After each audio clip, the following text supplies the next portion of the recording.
तो सारे भैया ना भाई मेरी राम राम। भाई आप वीडियो में देखने लग रहे हो, हमारे साथ प्रद्युमन जोशीला जी हैं।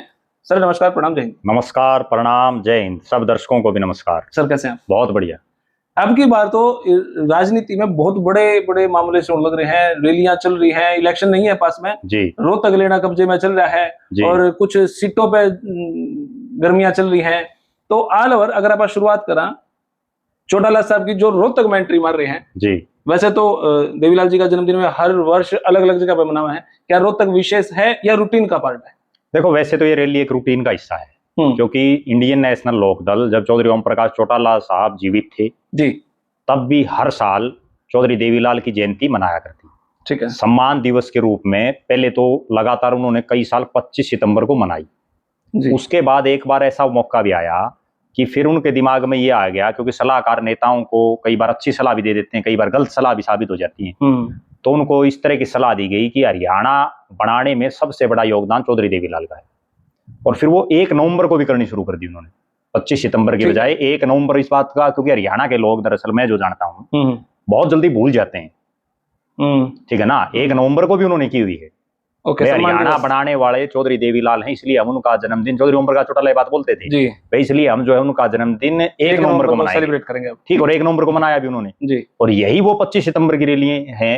हालांकि वो डेट भारी बारिश की वजह से फिर एक्सटेंड करनी पड़ गई थी, जब ये चौधरी ओम प्रकाश चौटाला के सामने वोटिंग भी हुई इसी रैली में, गोहाना की रैली जिसका सबका पता है। ठीक है। अब भी ये रैली क्या थी कि पहली बार ये रैली चौधरी ओम प्रकाश चौटाला के निधन के बाद हो रही है, तो इसलिए अपने आप में एक विशेष है। ठीक है। दूसरा, कुछ एक बयान इस तरह के हुए आपस में जिनकी वजह से ये ज्यादा हाईलाइट में आ गई।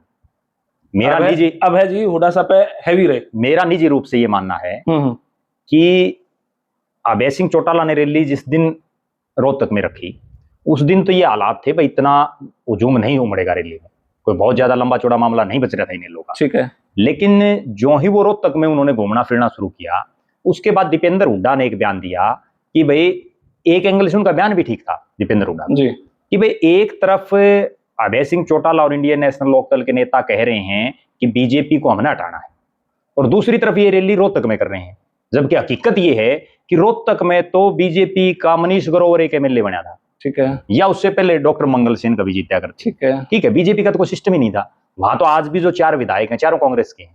उसके साथ लगते झज्जर जिले की बात करें तो 4 विधायकों में से 3 कांग्रेस के और 1 इंडिपेंडेंट है। बीजेपी को वहां कैसे नुकसान होगा? बात उनकी ठीक थी। अगर बीजेपी को नुकसान पहुंचाना तो या तो करनाल में रैली करें, जहां 5 की 5 सीटें भारतीय जनता पार्टी के पास हैं, या अगर रैली करनी तो जिस जिले से मुख्यमंत्री आता है उस कुरुक्षेत्र में करें। और वो कुरुक्षेत्र वो धरती है जहां अभय सिंह चौटाला 2 चुनाव लड़ चुके हैं लोकसभा के, जहां उनका बेटा अर्जुन चौटाला चुनाव लड़ चुका है लोकसभा का। कसौती बात करते हैं। ठीक है। लेकिन लोग उसको दूसरे एंगल से समझ गए। बात तो दीपेंद्र हुड्डा की सही थी।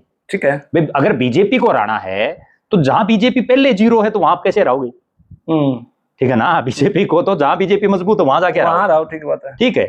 लेकिन लोगों ने उसका मायना क्या निकाला? लोगों ने भी, लगा लो इंडियन नेशनल लोकदल के नेताओं ने भी इस ढंग से प्रचारित किया, और आजकल सोशल मीडिया का जमाना है जिसमें हर आदमी जो है तोड़ फोड़ करके एक नैरेटिव सा सेट कर लेता है अपने हिसाब से। उसका मामला ये निकाल दिया भाई, रोहतक में ये क्यों आ रहे हैं रैली करने, जबकि हर आदमी का अधिकार वो कहीं भी जाए, भारतीय संविधान में लिख रखे है कोई आदमी, हर आदमी स्वतंत्र है। अगर वो रोहतक में रैली करना चाहते हैं तो करें।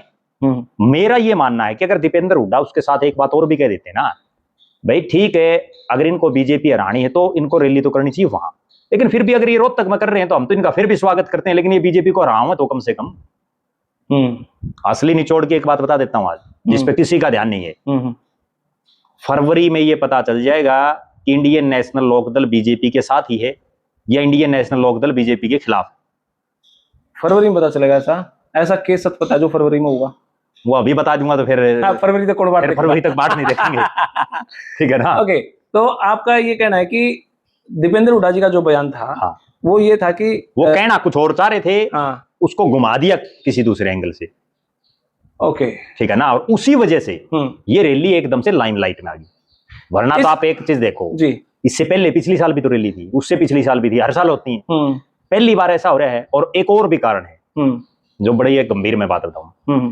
पिछले लगभग 1 महीने से चौधरी देवीलाल के परिवार के वो सदस्य जो इंडियन नेशनल लोकदल में, वो सारे तो रोहतक सोनीपत झज्जर में अपना डेरा डाले बैठे हैं। अभय सिंह चौटाला खुद लगाओ, सुनैना चौटाला लगाओ, आदित्य देवी लाल लगाओ, अर्जुन चौटाला, करण चौटाला, सभी वही हैं। क्योंकि उनके दिमाग में ये चीज है कि अगर यहाँ हुड्डा को कमजोर करेंगे तो ही हरियाणा में एक मैसेज आएगा। एक बिल्कुल क्लियर कट मैं बात बता दूं, और इसमें कतई कोई दो राय भी नहीं है कि हरियाणा में जो राजनीति है वो जातीय समीकरणों पर ही चल रही है पिछले काफी समय से। ठीक है। अब ये चौटाला तभी मजबूत होगा, या इंडियन नेशनल लोकदल तभी मजबूत होगी जब हुड्डा कमजोर होगा। हाँ, वो जो वोटों का धड़ा मतलब जाट नेता कोई भी कमजोर होगा, सीधी बात ये है। आज कांग्रेस में सबसे बड़ा जाट नेता तो भूपेंद्र सिंह हुड्डा जी, ठीक है जी। भले ही रणदीप सिंह सुरजेवाला कितने बड़े पद पर हो, लेकिन वो कैथल तक सीमित है।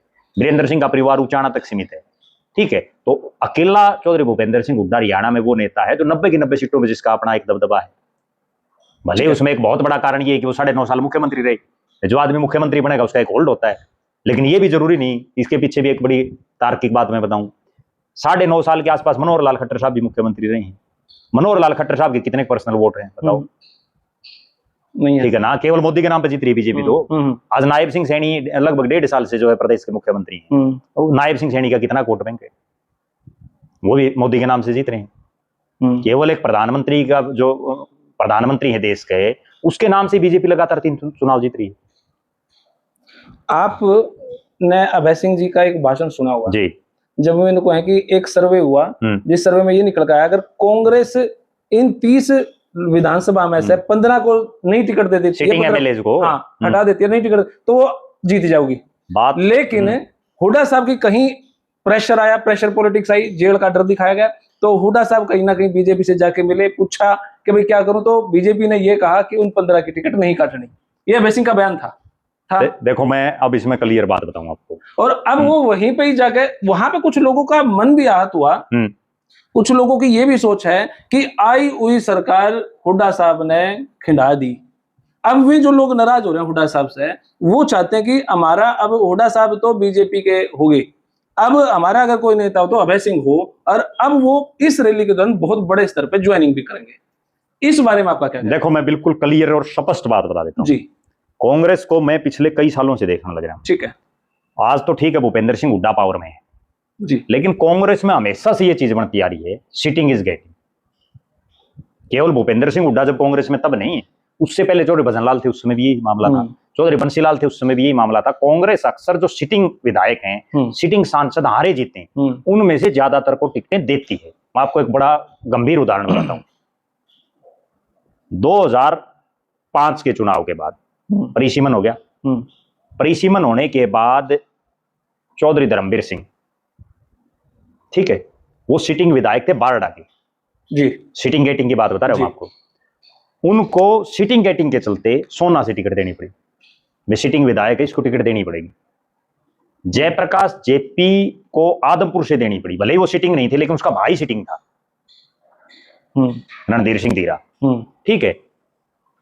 इक्का दुक्का बार ऐसा हो जाता है, कोई रेयर केस। अब जैसे 30 में से मान लो 2 को ना मिले, वो एक अपवाद हो जाता है। अच्छा, कांग्रेस की ये भी सच्चाई है कि इसी वजह से कांग्रेस फिसड्डी है। उसका भी कारण मैं बता दूं आपने। मान लो आज 37 विधायक हैं, और बहुत गंभीर बात मैं बता रहा हूं और आप नोट कर लेना इस चीज को। उन 37 के 37 विधायकों के हलकों में जितने कांग्रेसी पिछली बार टिकट मांग रहे थे वो सारे गना बैठे हैं। उनके सबके दिमाग में ये आ रहा है टिकट तो ये किसको मिलेगी सेटिंग गेटिंग में। बताओ मन, आप कौन से भी हल्के में आप घूम लो जी, आपके जींद में जुलाना हल्के में आ जाओ, 80 आदमी टिकट मांगे थे, आज कौन आंडा है बताओ? कोई भी नहीं है। एक भी को दिखता हो तो आप दिखता ही कौन दिखता ना। सिर्फ इसी वजह से, दूसरे एंगल से अबे चौटाला की ये बात बिल्कुल सत्य है, इसमें कतई कोई दोहराई नहीं कि भाई 30 में से 15 हारने थे, और हारे भी हैं। और अब भी मैं बता देता हूं, ये जो 37 है ना, अगर इनमें 37 के 37 को दे दिया ये भी हारेंगे। क्योंकि सिटिंग एक बार तो विधायक आदमी जोश में बना लेता है, दोबारा बड़ी मुश्किल है। आप ये देखो रिपीट कितने के लोग कर रहे हैं, 90 विधायक हरियाणा में, आज भी आप फ्रेश देखो कितने हैं, ठीक है। रिपीट कितने कर रहे हैं? बहुत कम। दूसरी तरफ बीजेपी क्यों कामयाब है? कांग्रेस में तो एक सिटिंग विधायक जिसका ये पता है कि ये बुरी तरह से हारेगा, और उसकी भी टिकट काटने की हिम्मत नहीं है राहुल गांधी की, नहीं है ना। दूसरी तरफ बीजेपी ने, मैं 3 उदाहरण बताता हूं आपको। हिंदुस्तान की सबसे अमीर जो महिलाओं में शामिल है, सावित्री जिंदल की टिकट काट दी जी। पंडित रामविलास शर्मा जिसने बीजेपी को हरियाणा में मतलब खड़ा करा, जीवित रखा, खड़ा भी कराया, जीवित भी कराया, पहला राज भी उसकी वजह से आ गई ना। ठीक है, क्योंकि उस समय तो मनोहर लाल खट्टर ये तो कोई था ही नहीं। 2014 में मुख्यमंत्री थे वो, बिल्कुल मुख्यमंत्री कैंडिडेट थे, प्रदेश अध्यक्ष थे, उसकी टिकट काट दी। और चौधरी रणजीत सिंह चौटाला, देवीलाल का छोरा, जिसको लोकसभा में टिकट दे दी धक्के दे, और उसको एमएलए की टिकट नहीं दी। और उदाहरण दे देता हूं मैं, डॉक्टर बनवारी लाल, संजय भाटिया का भी जिक्र कर लेंगे। डॉक्टर बनवारी लाल लगातार 2 बार जीता, मंत्री होते हुए 2014 से 19 के कार्यकाल में जितने मंत्री थे ना, केवल 2 ही जीते थे, एक अनिल विज, एक डॉक्टर बनवारी लाल। ठीक है, और डॉक्टर बनवारी लाल की टिकट काट दी। ठीक है, संजय भाटिया जो पूरे देश में दूसरे नंबर पे टॉप की जो मतलब 2 जीते थी उनमें वो शामिल, और उसको एमपी की टिकट तो काट दी, चलो मान ली मनोहर लाल खट्टर साहब आगे, एमएलए की भी कौन दी, फिर वो राज्यसभा में नाम चला और राज्यसभा की भी नहीं दी जब रेखा शर्मा को बनाया। तो अब आप अंदाजा लगा लो। बीजेपी में तो देखो, एक उदाहरण और दे देता हूं मैं, बवानी खेड़ा में बहुत लोग टिकट मांग रहे थे जी, एक बहुत ही साधारण घर के विशंबर वाल्मीकि को खड़ा कर दिया बीजेपी, सबसे गरीब आदमी, सबसे गरीब आदमी जी, जी, उस समय भी आता है, उस समय का। आज तो गरीब नहीं कह सकते, लेकिन उस समय का गरीब। अच्छा, ठीक हो रही तो ठीक है। अच्छा, तो गाड़ी अच्छी ले रहे हैं? हाँ, इनोवा गाड़ी है मेरे ख्याल में, बढ़िया, हाँ जी, बढ़िया, पंचकुला कोठी है। मैं तो अभी जा भी रहा था। अच्छा, ठीक है, चेहरे में चमक भी आ रही है। हाँ, चमक आ रही है बिल्कुल, इसमें कोई शक नहीं जी। ठीक है, मेरा अच्छा मित्र है वर्षों से जी। तो उस विशंबर वाल्मीकि को टिकट दे दी, देखो बीजेपी का, उसने उस रामकिशन फौजी को हरा दिया जो लगातार 3 बार जीत गया। 2000 के चुनाव में, बहुत कम दर्शकों को ये बातें याद रहती है, 2000 के चुनाव में हरियाणा विकास पार्टी के केवल 2 ही विधायक बने थे, एक चौधरी बंसीलाल, उसको भी अपना हल्का छोड़ना पड़ा था, बंसीलाल वो तोशाम से विधायक था, तोशाम से चुनाव लड़ा करता, भिवानी शहर से लड़ना पड़ा, और उनका लड़का सुरेंद्र सिंह तोशाम से चुनाव आया धर्मवीर के मुकाबले, लेकिन रामकिशन फौजी जीत गया, और 3 बार लगातार जीते रामकिशन फौजी। उस विशंबर ने उस रामकिशन फौजी को हरा दिया। 2019 में फिर विशंबर को दे दी टिकट, फिर विधायक बना, नायब सैनी पार्ट 1 में मंत्री बना। जो ही मंत्री बना, उसकी एक ऐसे आदमी ने टिकट काट दी, मतलब जिसका बीजेपी से कोई संबंध ही नहीं, कपूर वाल्मीकि जेजेपी की टिकट मांग रहा था। ठीक बात है, बताओ आप। तो ये बीजेपी इसलिए कामयाब है कि यहां किसी को ये अंदाजा नहीं लग पाता कि टिकट कौन ले जाएगा। इसमें फिर क्या है, मैं बताऊं, इसमें फिर क्या है कि सारे इस ओड के समझ रहे नाव है भाई, केवरा तेरी लाटरी लग जाओ, केवरा तेरी लग जाओ, सारे जुटे रहे हैं, ईमानदारी बने रहे हैं, बस सारे जुटे रहे हैं। अब राम कुमार गौतम की कोई यूं सोच सके था सभी 2 से चुनाव लड़ेगा, ठीक है ना। इसी उम्मीद में बीजेपी लोगों में एक उम्मीद जगाए रखती है, जबकि कांग्रेस में ये निश्चित है 50-60 टिकट तो पक्की हैं भाई, ये कटेंगे नहीं, तू नल क्या क्यों लोग काम करेंगे, ये असली कहानी। इसलिए कांग्रेस पिछड़ रही है और बीजेपी अप हो रही है। ये ना केवल बीजेपी, आपको एक और बताता हूं, तीसरी बार आने के बाद भी बीजेपी अप हो रही है। आपको एक और बड़ी गजब बात बताता हूं, ये बीजेपी नहीं, ये स्ट्रेटेजी कभी चौधरी ओम प्रकाश चौटाला भी अपनाते थे। वो भी यूं लगता था ना भाई, यूं ज्यादा बड़ा चौधरी पाग रहा है, उसकी टिकट काट के कोई ऐसा दे देते जिसकी कोई कल्पना नहीं कर सकता बेचारा उनका। कृष्ण लाल पंवार जो मंत्री है सरकार में जी, वो 5 बार का एमएलए था जी, उसकी टिकट काट दी, बताओ कोई सोच सकता है कोई आदमी? ठीक है ना। तो बहुत जगह इस तरह का, चौटाला साहब भी जो ये एक्सपेरिमेंट करते थे ना, इसलिए उसकी पार्टी खड़ी रही, कामयाब रही, वो खड़ी रही पार्टी। आज 20 साल हो गए उनको राज से गए हुए, उसके बावजूद आज भी लोकदल के नारे लगाने वाले मिल जाते हैं। ये तो इनका परिवार पार्टी के आपस में, अगर ये इकट्ठा रहता तो एक बड़ी ताकत बन जाती। आखिर तक हो जाओगे इकट्ठे? देखो आज के दिन तो कोई संभावना लग नहीं रही आखिर तक। मेरा तो ये मानना है कि जब सब कुछ लूट पिट जाएगा तो लास्ट में जब सब ऑप्शन बंद हो जाएंगे, और भाई पे बैठेंगे, हाँ भाई बताइए, और कोई ऑप्शन ही नहीं बचेगा। जैसे अब उत्तर प्रदेश में देख लो, महाराष्ट्र में देख लो, उद्धव ठाकरे, राज ठाकरे, सब सौदा जब जीरो हो गया ना मामला, तो अब यूं चर्चाएं दोनों इकट्ठे होने लगनी, स्टेज पाऊंगे। ठीक है, तो अब दूसरी बात जो है जी, कांग्रेस में अध्यक्ष बनने की चल रही है, कभी ब्रिजेंद्र सिंह का नाम आ जाए, कभी किसी का आ जाए, कभी किसी का आ जाए। तो क्या इन सब के नाम आने से, अगर भूपेंद्र सिंह हुड्डा का या जानकार का नाम नहीं आता, कैप्टन अजय यादव जी का भी नाम आवा है, अगर हुड्डा साहब को साइड कर दिया जावा है, तो क्या ऐसा हो सकता है कि वे नई पार्टी बना लें, या फिर भी सरकार कांग्रेस में बैठे रहे या भाजपा के साथ जा सकते हैं? देखो ऐसा है अभी, चाहे कोई हालात और कोई परिस्थितियां बनी, किसी को प्रदेश अध्यक्ष बनाओ, किसी को सीएलपी बनाओ, लेकिन कड़वी सच्चाई ये है कि किसी भी माड़ी से माड़ी हालात आ जाए, उसके बावजूद 50% हिस्से में आज भी भूपेंद्र सिंह हुड्डा रहेगा कांग्रेस में, क्योंकि उनकी जड़ें इतनी गहरी हो गई हैं। लगातार आप ये देखो ना, पिछले 20 साल से एक आदमी कांग्रेस का सब कुछ सर्वे सर्वा वो है, पिछले 20 साल से। 20 साल बहुत हो जाती है, बच्चा जानता है तो उसका वोट बन जाता है, वोट बन, ठीक बात है, ठीक है। तो 20 साल जो हुड्डा साहब ने पकड़ बनाई और उसके बाद दीपेंद्र हुड्डा 20 साल से वो एक्टिव है। लेकिन जितनी भूपेंद्र सिंह हुड्डा की स्ट्रॉन्ग राजनीति है उतनी दीपेंद्र सिंह की है, आपको क्या लगता है ऐसा है? देखो ऐसा है, भूपेंद्र और दीपेंद्र में दिन रात का फर्क जी। राजनीतिक रूप से दीपेंद्र हुड्डा लोगों में ज्यादा रहता है, ठीक है, उससे लोगों को उम्मीदें बहुत ज्यादा है। अब मैं आपको एक आंखों देखी बात बता दूं जी, जो लोग हुड्डा साहब दीपेंद्र हुड्डा की कोठी पर जाते हैं दिल्ली, ठीक है, उनमें से 70% तो ऐसे हुड्डा साहब से मिलते ही नहीं, ठीक है ना। क्यों नहीं मिलते? वो इसलिए नहीं मिलते कि अब एक तो उम्र ज्यादा हो रही है लगातार हुड्डा साहब की, दूसरा कारण ये है कि वे हर आदमी भविष्य देखता है, 5 साल बाद कौन आदमी हमारे लिए काम आ सकता है। देखो एक बड़ी कड़वी बात मैं बताऊं, मान लो भूपेंद्र हुड्डा को सीएलपी ना बनाई, ठीक है, प्रदेश अध्यक्ष भी ना बनाई, जी, तो भी हालात और परिस्थितियां ये है कि दीपेंद्र हुड्डा 5वीं बार का सांसद है। पांव तो उसने जमा रखे कहीं ना कहीं, 5 बार सांसद कोई आदमी ऐसे नहीं बन जाता, ठीक है। दूसरी बड़ी बात, कांग्रेस में बहुत नेता ऐसे हैं जो प्रदेश अध्यक्ष की इच्छा रख रहे हैं, ठीक है, ठीक है। उसमें चाहे ब्रजेंद्र सिंह के लिए भी लगातार बयानबाजी चल रही है, कैप्टन अजय सिंह यादव के लड़के चिरंजीव राव के का नाम भी चल रहा है, राव दान सिंह का भी चल रहा है, ठीक है। एक रोहतक से ही हैं डॉक्टर विपिन सांगवान, उनका नाम भी चल रहा है। वो चाह रहे हैं कि भाई कोई बिना मतलब राजनीतिक परिवार के अगर किसी चेहरे को बनाए तो डॉक्टर विपिन सांगवान हो सकता है एक चेहरा। कुमारी शैलजा का भी चल रहा है, अशोक तंवर भी अपने प्रयासों में हैं। हुड्डा साहब ये चाह रहे हैं कि उनके खेमे का कोई बने दोबारा से, एटलीस्ट दीपेंद्र बन जाए, ठीक है। मेरा ये मानना है कि दीपेंद्र को बनवाने से हुड्डा साहब को नुकसान है अभी आज के दिन। उसका कारण क्या है कि फिर सीएलपी हुड्डा साहब नहीं बनेंगे, और मेरा ये मानना है कि हुड्डा साहब को आज राजनीति के उस मुहाने पर हैं कि सम्मानजनक पद जरूर मिलना चाहिए। पार्टी कितने साल से सेवा कर रही है? एक बड़ी बात बताता हूं आपको, 90 विधायक हैं हरियाणा के विधानसभा, भूपेंद्र हुड्डा इकलौते विधायक हैं जो 6 बार के तो विधायक हैं, 4 बार के सांसद हैं, 9.5 साल मुख्यमंत्री रहे, 2 बार नेता विपक्ष रहे, प्रदेश कांग्रेस के अध्यक्ष रहे, और बताओ रुके, उनसे अनुभवी विधायक तो 2 हैं, रघुवीर काद्यान 7 बार का और अनिल विज 7 बार का, लेकिन दोनों एमपी कभी नहीं बन पाए।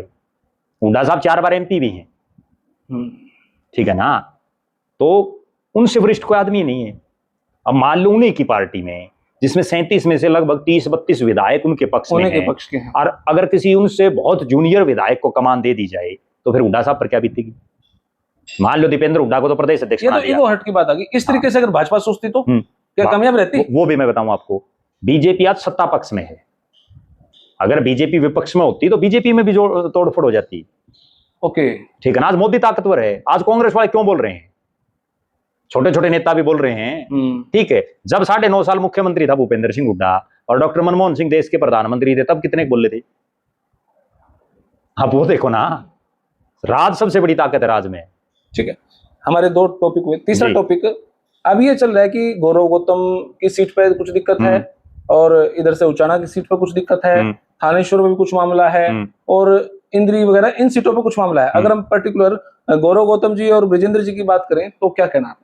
देखो ऐसा है, 3 जगह मतलब मामला टाइट है, मामला कोर्ट में है, और टाइट इसलिए मान सकते हैं कि जो तीनों जगह, अब जैसे उचाना को ले लेते हैं सबसे पहले, ठीक है जी। उचाना हिसार लोकसभा का पार्ट और पूरे हरियाणा में सबसे कम वोटों से इसी सीट का अंतर रहा है, 32 वोटों का। ब्रजेंद्र सिंह आईएएस भी रहे हैं, पढ़े लिखे अच्छे, और बल्कि टॉप जो आईएएस उनमें रहे हैं उस समय के, एमपी भी रहे हैं। उन्होंने जो याचिका लगा रखी है कि जो है 215 वोट, 218-215 जो रिजेक्ट कर दिए, उनको दोबारा से रिकाउंटिंग उनकी उनको मोबिलाइज करो भाई, ठीक है जी।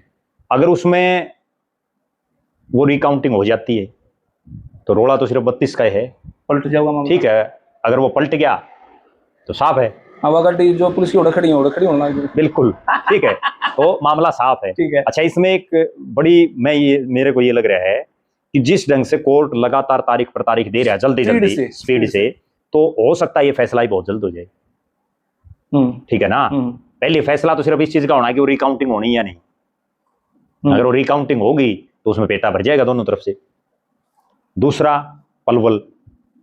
पलवल में गौरव गौतम जो प्रदेश में कानून मंत्री भी है, खेल और युवा मामले और कानून डिपार्टमेंट है उसमें, राज्य मंत्री है, स्वतंत्र प्रभार, वहां करण सिंह दलाल जो भूपेंद्र सिंह हुड्डा का समदीवी है उसने लगा रखी है।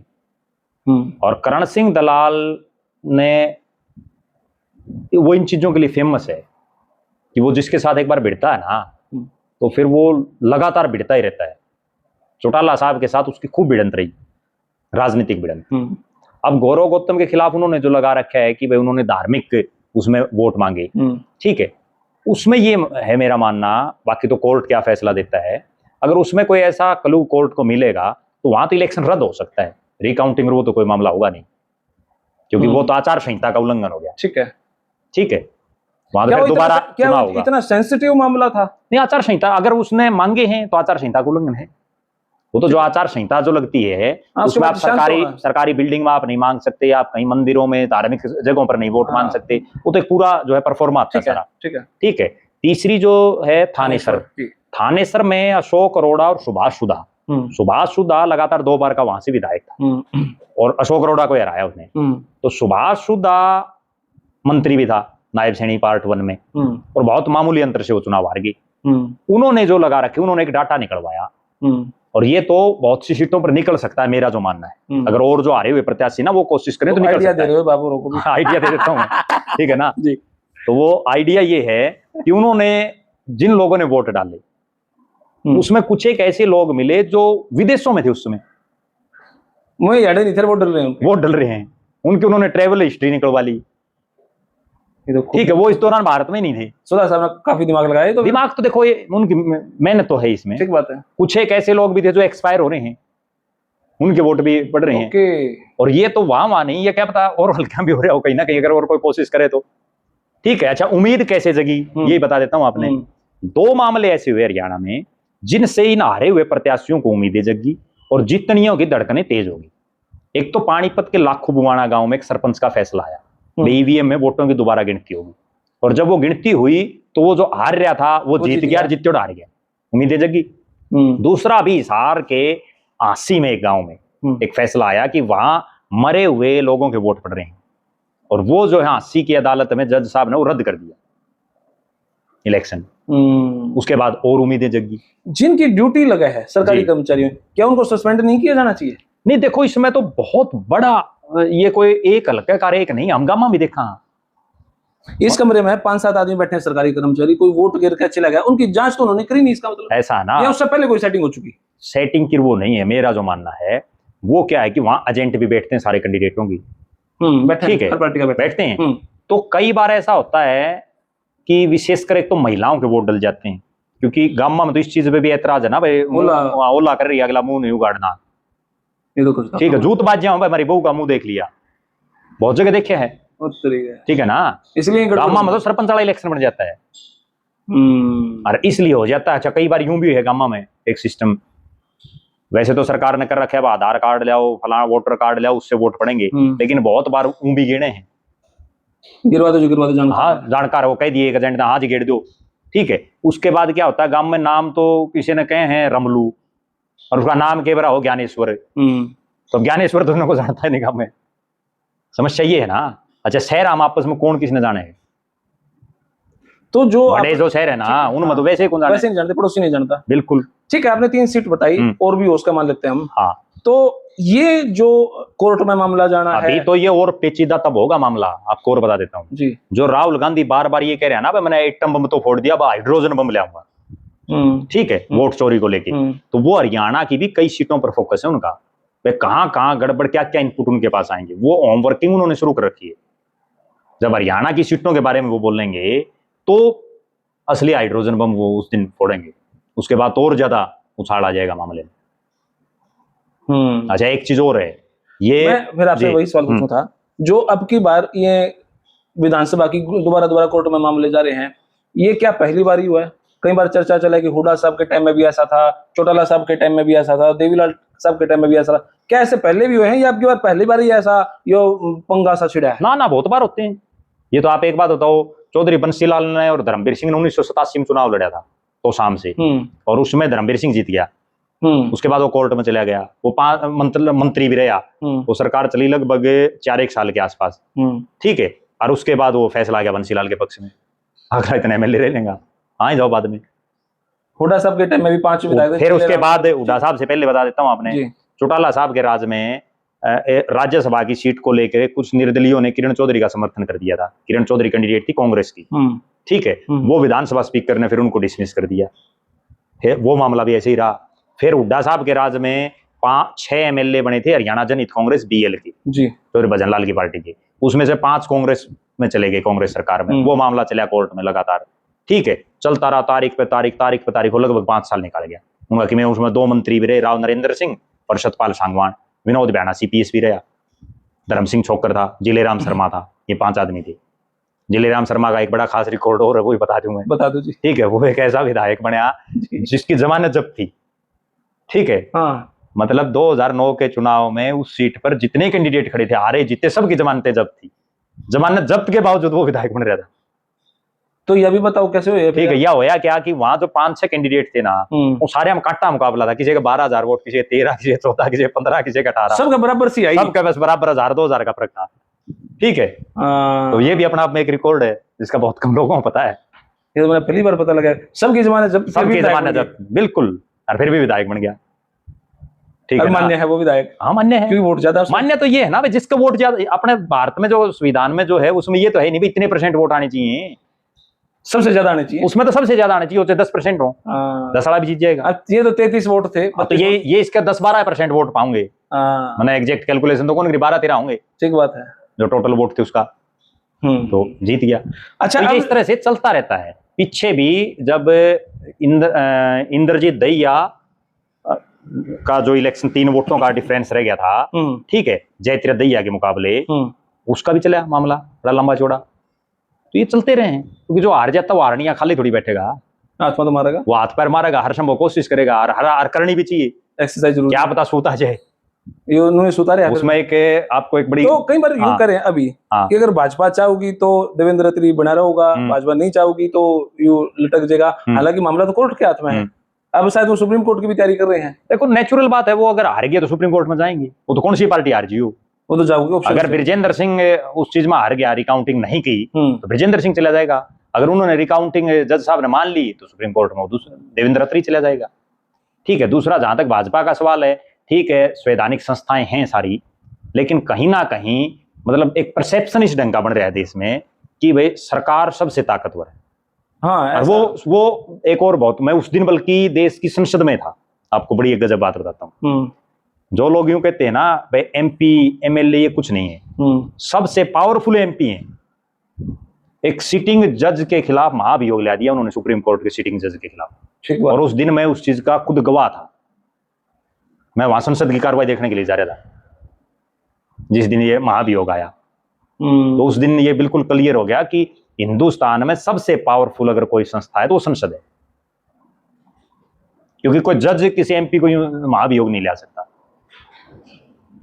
लेकिन वो सर्वसम्मति से आया, लेकिन वो rare of the rare case में ऐसा हुआ है। नहीं, हो तो गया ना, बात तो ये है सबसे पावरफुल कौन है, ठीक बात है बस। अच्छा, फिर अब भाजपा के मंत्रियों की बात करें तो क्या कहना चाहोगे, कौन कौन से मंत्री किसने ठीक चल रहे हैं, कितने घाट चल रहे हैं? और आपकी एक रील और देखी थी जिसमें आपको थे कि कैप्टन अभिमन्यु भाजपा छोड़ सकते हैं। मतलब आपकी वीडियो में कई बार कुछ नहीं हो जाए, यार भाई साहब क्या बोल रहे हैं, कैप्टन अभिमन्यु क्यों छोड़ेंगे बीजेपी, तो क्या वो कांग्रेस में जाओगे? देखो उसमें दरअसल असली कहानी क्या थी, वो तो पूरा वीडियो मैंने बनाया था, मतलब छोटी सी रील देखी थी, छोटी ही देखी थी, इसलिए वो सारा नहीं समझ पाया आप। भारतीय जनता पार्टी ने वैसे तो हरियाणा में 22 जिले, लेकिन संगठन के हिसाब से उन्होंने 27 जिले बना रखे हैं, 5 जिले एक्स्ट्रा बना दिए, ठीक है। उन 5 में एक हिसार में 80 बना दिया।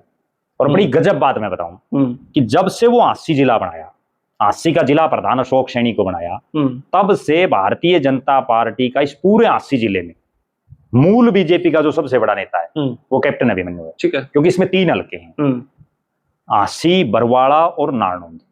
बरवाड़ा से जो बीजेपी का कैंडिडेट था विनोद ब्याना, वो दल बदलू है, कई पार्टियों में रह लिया, कोई मूल भाजपा ही नहीं है। दूसरा है बरवाड़ा का रणबीर गंगवा जो कैंडिडेट है, जो मंत्री भी है सरकार में, वो भी दल बदलू है, ठीक है, मूल भाजपा ही नहीं है। तीसरा आ गया नारनौंद। नारनौंद में पिछले 4 चुनाव लगातार कैप्टन अभिमन्यु लड़ चुके हैं, 3 हारे और 1 जीते हैं। वो मूल भाजपा ही है, क्योंकि कैप्टन अभिमन्यु ने जिंदगी में और कोई पार्टी में शामिल नहीं हुआ। 1997-98 में, 98 से जब से उसने राजनीति में कदम रखा है, तब से वो बीजेपी में, तो वो मूल वाजपेयी है। उसके बावजूद, जिसका मतलब बहुत कम लोगों को पता होगा, 80 में अशोक सैनी के जिला प्रधान बनने के बाद वो एक मीटिंग में भी नहीं आया है बीजेपी की। ठीक है। यहां तक कि पार्टी का प्रदेश अध्यक्ष मोहन लाल बड़ौली आया ऑफिस का उद्घाटन करने के लिए, तो भी वो नहीं आया। पार्टी का प्रदेश का महामंत्री, जो 80 का प्रभारी है महामंत्री के नाते, कैबिनेट मंत्री कृष्ण बेदी, वो आया तो भी नहीं आया। पार्टी का कोई कार्यक्रम हो, अब सेवा पखवाड़ा चल रहा है, बड़े बड़े नेता आ रहे हैं, ठीक है, कैप्टन अभिमन्यु कहीं नहीं आ रहा। तो इसका मतलब या तो वो पार्टी से नाराज है, या पार्टी वाले उसको इग्नोर कर रहे हैं, नहीं बुला रहे। एक बात तो है।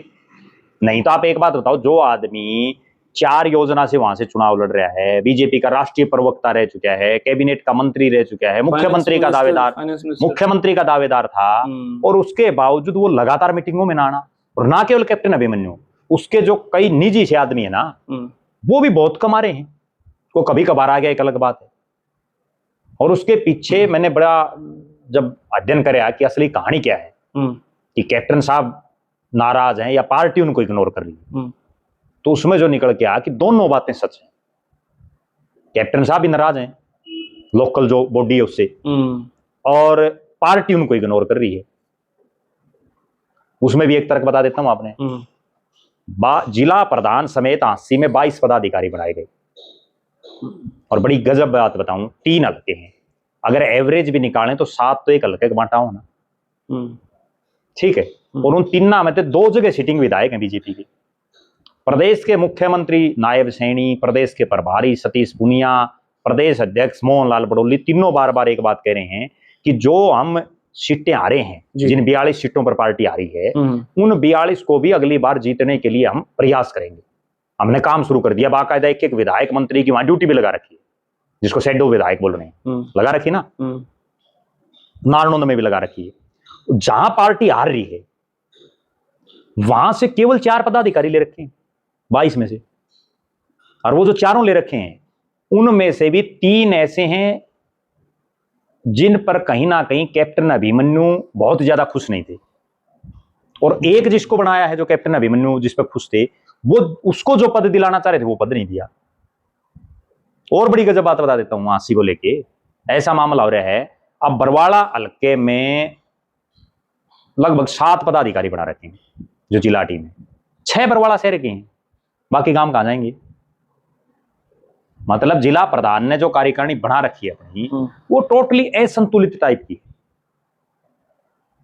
ठीक है ना। उसमें एक शख्स, उनके जो जिले की जो ओवरऑल जो टीम है उसमें एक ऐसा है, वो जिले की टीम में भी है।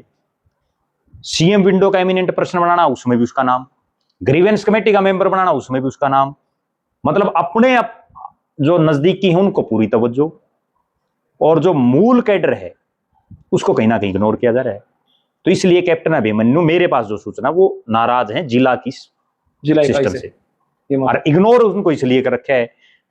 एक जिला प्रधान, मेरा मानना है ये निजी रूप से, कि एक जिला प्रधान की कभी कोई इतनी हिम्मत नहीं हो सकती कि वो पार्टी के इतने सीनियर नेता को इस तरह से इग्नोर कर दे।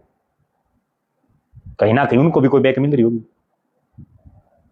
वरना तो जो जिला प्रधान है वो तो बहुत जूनियर है कैप्टन अभिमन्यु के मुकाबले। राजनीति में सीनियरिटी का तो एक देखो लेवल है। आज अनिल विज सबसे सीनियर विधायक है बीजेपी का, चाहे उसके काम बनो ना बनो, लेकिन सारे एमएलए उसकी इज्जत तो करते हैं। राम राम तो बच जाए, राम राम तो करें सारे बस। लेकिन आज तो कैप्टन साहब ने वो सिस्टम ही नहीं बन पा रहे। राम राम तो जिद होगा ना जब वो मीटिंग में आओगे। अच्छा, जो भाजपा के जो मंत्रीगण हैं उनको लेकर आपकी क्या धारणा है? मंत्रियों को लेके ये है, हटेंगे या नहीं हटेंगे, किसका काम ठीक है किसका काम नहीं है, सारा निष्कर्ष। हमने एक वीडियो पहले भी आपसे चर्चा करी थी जी, उसमें भी ये बात कही थी कि 1 साल जैसे ही होगा इनको, उसके बाद इनका रिव्यू करेगी पार्टी। क्योंकि ये बात मैं खुद नहीं कह रहा, बल्कि जो प्रदेश प्रभारी हों डॉक्टर सतीश पुनिया, प्रदेश अध्यक्ष मोहन लाल बड़ौली, उन सब ने ये बात कही है, ठीक है, बाकायदा। और अभी 1 साल हो जाएगा।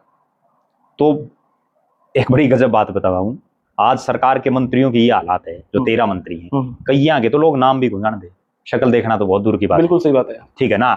और कई मंत्री तो ऐसे हैं जिन्होंने अब तक पूरे हरियाणा के सारे 90 के 90 हल्के हैं दौरे तक भी नहीं करे, साल हो गया। वो मंत्री अपने हल्के के बने बैठे हैं, या ज्यादा से ज्यादा अपने जिले के, ठीक है ना। और सरकार भी पता है क्या कर रही है, ये मुख्यमंत्री की और जो सीएमओ में बैठे लोग हैं उनकी भी एक मैं कमजोरी मान रहा हूं।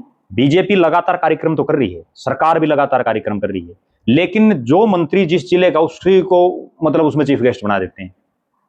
अगर उसने दूसरे जिले में भेजे तो कम से कम वो, और नहीं तो उस बहाने उस जिले में तो जाया होगा, उन तो जाना नहीं, हाजिरी तो लग जाएगी। हाँ, कम से कम हाजिरी तो लग जाएगी, उसके डिपार्टमेंट वाले भी चौकन्ने रहेंगे कर्मचारी। ठीक है, वो चीजें बन नहीं रही। उसी में अब हिसार है, कोई भी काम हो रणबीर गंगवा चीफ गेस्ट, ठीक है, जींद है कोई भी काम हो डॉक्टर कृष्ण बिड्डा डिप्टी स्पीकर है उसको लगा दिया, सिरसा है कोई भी है कृष्ण बेदी को लगा दिया, फतेहाबाद कोई भी लोकल एमपी सुभाष बराड़ा उसको लगा दिया, भिवानी श्रुति चौधरी को लगा दी, दादरी धर्मवीर सिंह को लगा दिया, महेंद्रगढ़ आरती राव को लगा दिया, पलवल गौरव गौतम को लगा दिया, मतलब जो जड़े का होड़े मनोहर लाल खट्टर साहब को करनाल लगा दिया। भाई खट्टर साहब को कदे हिसार का लगाओ, कदे भिवानी का लगाओ, इस बहाने लोग उनके दर्शन कर लेंगे। वो चीजें कर नहीं रहे। तो अभी जितने मंत्री हैं, देखो सारे डिपार्टमेंटों में आप देख लो जी, आज हालात और परिस्थितियां ये हैं कि जो आम जनता है वो जितनी खुश होनी चाहिए थी उतनी तो है नहीं, क्योंकि बाढ़ में हमने देख लिया अभी, ठीक है, किस ढंग से सरकार की सारी तैयारियां सब कुछ दरिया का दरिया रह गया। और अब अगली सुन लो, अब इस बाढ़ की वजह से लगभग रोड सारे खत्म हो गए, ठीक है, वो कौन सुधरे नहीं भाई, ये है समस्या। इसलिए मंत्रिमंडल में तो फेरबदल होगा। कौन कौन से मंत्री रहेंगे, कौन कौन से तो अभी देखो, तो परिस्थितियां कर दो, फिर मैं फोन करेंगे। मेरे दौर तो सारे करे हैं, बिठा दो बड़क। मेरे दौर तो सारे करे हैं, ठीक है ना, जिसके बड़क बिठाई वो फोन करेगा, बिल्कुल। बड़क तो मैं कंप्रोमाइज क्यों करो उनकी बड़क। मैं तर्क के माध्यम से बात रखता हूँ। अब भी आपने जितनी बात करी है ना, ठीक है, हर चीज का मैंने आपको एक लॉजिक दिया, भाई ये कारण है। मंत्रियों के, जिन मंत्रियों को हटाया जाएगा ना, अब मैं जो समझ पा रहा हूँ, अब कई मंत्री ऐसे हैं, अब श्याम सिंह कमजोर कड़ी कौन और मजबूत मंत्री कौन, देखो मैं बताऊंगा आपको, जो सबसे कमजोर जो दो कड़ी हैं वो दुश्मन लोग, अनिल विजर, श्याम सिंह राणा, क्योंकि दोनों बुजुर्ग हो लिए, ठीक है, चित्त मन हो लिए दोनों जो है अब इस ढंग की हो गई। सब तो मुख्यमंत्री बन के बात ना, मेरे ख्याल में तो बीजेपी वाले बनाऊंगा नहीं, ठीक है ना, ठीक है, तो क्योंकि अगर बनाना होता तो जिस दिन मनोहर लाल खट्टर साहब हटे उस दिन उन्हीं को बनाते। नायब सैनी को जब बना दिया तो अब मन नहीं लग रहा कि वो मुख्यमंत्री बना सकते हैं, ठीक है, तो दोनों तो ये देखो बुजुर्ग हो चुके हैं, इसमें कोई कतई को दौर है, क्योंकि एक एनर्जेटिक आदमी चाहिए, ठीक है ना। चलो नहीं करेंगे तो कोई बात नहीं है, अबे तो कोई जोशीला साहब मेरा क्यों नाम काटो आप। मैं तो कौन हूँ नाम कटनिया, नाम कटनिया तो मोदी है, ठीक है। अब फिर आपने जिक्र करा राणा साहब का, श्याम सिंह राणा है कृषि मंत्री, हरियाणा डूबया पड़ा, किसान हाहाकार कर रहे, बताओ कितने गांव में गया कृषि मंत्री हरियाणा का, ठीक है ना। फिर ऐसे कृषि मंत्री का क्या फायदा है। अनिल विज साहब बिजली मंत्री हैं, हाहाकार मच रहा है, कहीं कुछ नहीं, ठीक है। उसके बाद पीडब्ल्यूडी और पब्लिक हेल्थ मंत्री है रणबीर गंगवा, ठीक है। रणबीर गंगवा का भी आप ये देख लो कितने करोड़ बन रहे हैं, ज्यादा दूर ना जाओ, जहां हम बैठे हैं ये रणबीर गंगवा का पुराना हल्का था, ठीक है। ये रणबीर गंगवा गांव अपने बिल्कुल सीम के लागण लग रहा है, ठीक है। हरीश रोड के हालात देख लो, आप ज्यादा दूर मत जाओ, तो फिर क्या फायदा, क्या आउटपुट है। पब्लिक हेल्थ इनके पास है, पब्लिक हेल्थ में देख लो आप, हर जगह जैसे ही एक बारिश होती है और उसके बाद पानी देख लो कितना खड़ा रहता है।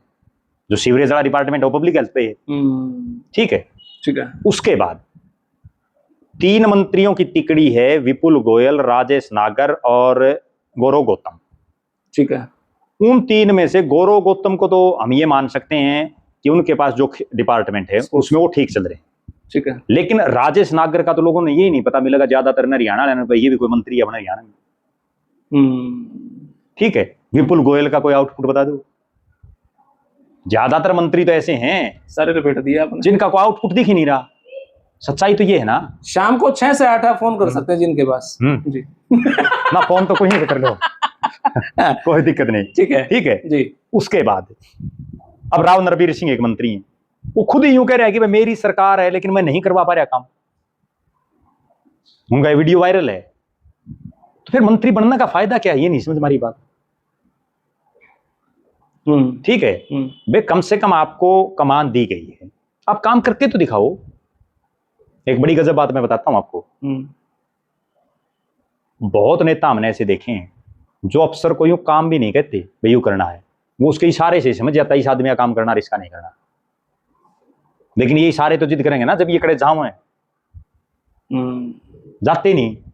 तो आपने तो सारे मंत्री लपेट दिए, कोई एक आधा अच्छा हो तो वो भी बता दो, नहीं लपेट दो सब उठा। देखो जो सही काम कर रहा है आप उसकी तारीफ भी करनी है, ठीक है, इतनी तारीफ सुनी नहीं है, ना सुना तो किसी का। देखो तारीफ की मैं बताऊं आपको जी। अब मुख्यमंत्री है नायब सैनी, किसी का काम बनो ना बनो, मिले जरूर, कम से कम वो मिल रहा है ना। ये बात सही है। लोगों का क्यों पेटा तो भर जाओ है कि भाई वो भारत मुख्यमंत्री के हाथ मिला लिया। हाँ, काम हाँ। कितने 1% लोगों का काम भी नहीं है।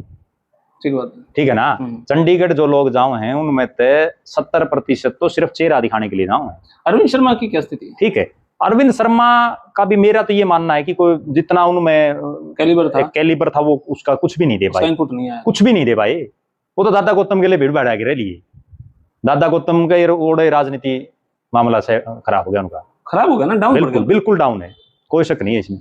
नहीं तो एक समय ऐसा था, अरविंद शर्मा तो एक ऐसा नेता है जो 3 लोकसभाओं से एमपी है, जिन्हें भूपेंद्र सिंह हुड्डा के बेटे को चुनाव हरा रखा है, कोई छोटी चीज थोड़ी है। सही बात है। ठीक है, और फिर वो आदमी जुलाना और यमुनानगर से बीएसपी की टिकट पर चुनाव लड़ता है, उसके बाद गोवाना से बीजेपी की टिकट पर एमएलए बनता। आप ये देखो ना कितने हल्के में घूमे अगला, लेकिन उसके बावजूद वो प्रदेश स्तर का नेता नहीं बन पाया। कोई तो कमी है, नहीं तो बीएसपी की तरफ से सीएम कैंडिडेट डिक्लेयर था। आज बताओ आज कहां है सिस्टम। फिर और आ जाओ आप, अब कृष्ण बेदी है भाई, ठीक है, उसको डिपार्टमेंट ऐसे दे रखे हैं जो ज्यादातर लोगों का काम के नहीं है। ठीक है, क्योंकि जो उसके पास मोस्टली जो डिपार्टमेंट है वो जो एससी बीसी समाज के लोग हैं उनके लिए, पेंशन वाले हैं। ठीक है जी। और लेकिन उसके बावजूद वो कम से कम जनता में तो रहता है। मैं आपको एक आंखों देखी बात बताता हूँ जी। लगभग मंगलवार बुधवार को मैं चंडीगढ़ चले जाता हूँ और लगभग जितने मंत्री हैं सब कहीं देख के आता हूँ भाई किसकी कितना किमें है नहीं है, कोई लोग भगाओ नहीं है। हाँ, मुख्यमंत्री के बाद सबसे ज्यादा भीड़ अगर किसी की रहती तो कृष्ण बेदी की रहती, चाहे उसकी कोठी हो चाहे सेक्रेटरीट में उसका कार्यालय हो।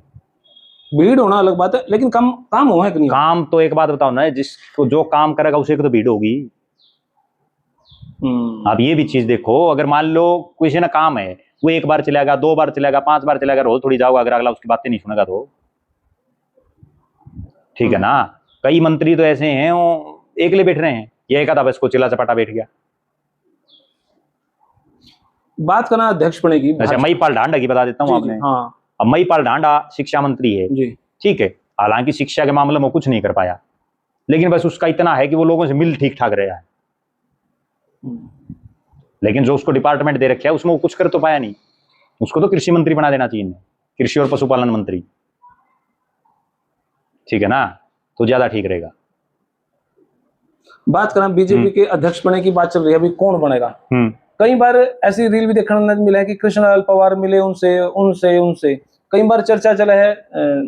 कृष्ण बेदी जी की भी कभी चर्चा में आए हैं, रामविलास शर्मा जी भी, और कभी ये भी कहा कि किसी जाट नेता को भी, या जिसमें अब कैप्टन अभिमन्यु उसका है या संजय भाटिया जी हैं, किसको अध्यक्ष पद का तोहफा मिल सकता है? देखो, ना तो रामविलास शर्मा बने मन जो लग रहा है, ठीक है, ना कृष्णलाल पवार बने। ठीक है, ठीक है। अभी जो आज के दिन जो हालात दिख रही हैं, मेरा ये मानना है कि या तो डीएससी में, डीएससी मीन्स कोई वाल्मीकि दानक इस समाज से, कृष्ण बेदी।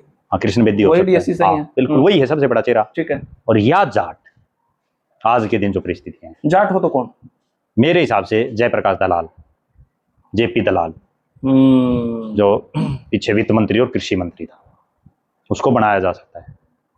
और वो काबिल भी है इस मामले में, एक्टिव भी है, चला भी सकता है। कारण बताता हूं उसको आपको जी, जिसपे, क्योंकि मैं जो भी कोई बात कहता हूं बिल्कुल तार्किक बात कहता हूं। सही बात है। पिछली बार 2019 से 24 तक 3 उपचुनाव हुए, बड़ौदा, एलनाबाद और आदमपुर। मंत्री तो बहुत थे, जेपी दलाल जीन था पिछली टर्म में, यानी 2019 के जनवरी में था, मनोहर पार्ट 1 में। मंत्री तो बहुत थे सरकार में, जेपी दलाल से सीनियर मंत्री भी थे, लेकिन तीनों चुनाव में जेपी दलाल को इंचार्ज रखा गया। आप ये चीज देखो।